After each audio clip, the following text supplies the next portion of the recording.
উনি আল্লাহর প্রিয় নবী হজরত ইয়াকুব আলহিবাসাল্লাম। তার ১২ জন পুত্র সন্তান ছিলেন। সব থেকে ছোট ছিলেন নাম হযরত ইউসুফ আলহিবাসাল্লাম। ওনার মায়ের নাম ছিল রাহিল। ছোটবেলা থেকে ইউসুফ আলাইসাল্লাম দেখতে সুন্দর, নম্র এবং ভদ্র। এজন্য তার পিতা তাকে খুব ভালোবাসতেন। একদিন ইউসুফ আলাইসাল্লাম তার বাবাকে একটি স্বপ্নের কথা বললেন। তিনি বললেন, বাবা, আমাকে সূর্য, চাঁদ, তারা সেজদা করছে।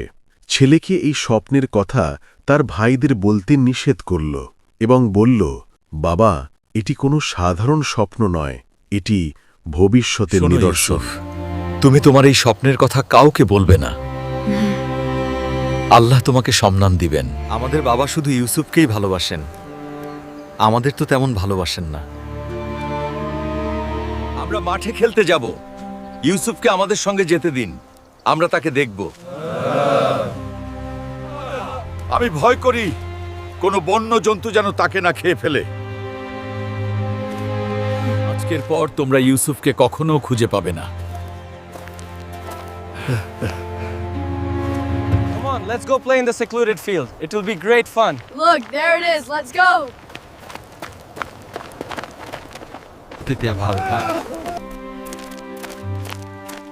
আমাদের ভাইকে ওই মাঠে বাঘে এসে খেয়ে নিয়েছে বাবা।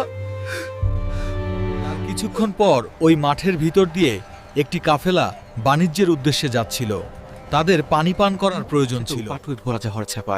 এই দিক ওই দিক তাকাতেই তারা মাঠের একটি কোণে একটা কুয়া দেখতে পায় এবং তারা একটি বালতি কূপের ভিতর নামিয়ে দেয়। এটা তো একটা ছোট ছেলের দেহ, কি সুন্দর। ইউসুফ আলাইহিসসালামকে সেই কাফেলা বাজারে বিক্রি করার সিদ্ধান্ত গ্রহণ করেন। তাতে তারা মোটা অঙ্কের মোহর পাবে। এই জন্য মিশরের একটি বাজারে তাকে নিলামে এখান থেকে উঠানো হয়। হযরত ইউসুফ আলাইহিসসালামকে কিনে নেন। মিশরের অনেক বড় ধনকুব আব্দুল আজিজ তাকে কিনে আর তার বাড়িতে হযরত ইউসুফ আলাইহিসসালামকে নিয়ে প্রিয় যান। স্ত্রী, দেখুন আমি কাকে সাথে নিয়ে এসেছি। ইনি ইউসুফ, যাকে আমি আমাদের পরিবারে গ্রহণ করেছি।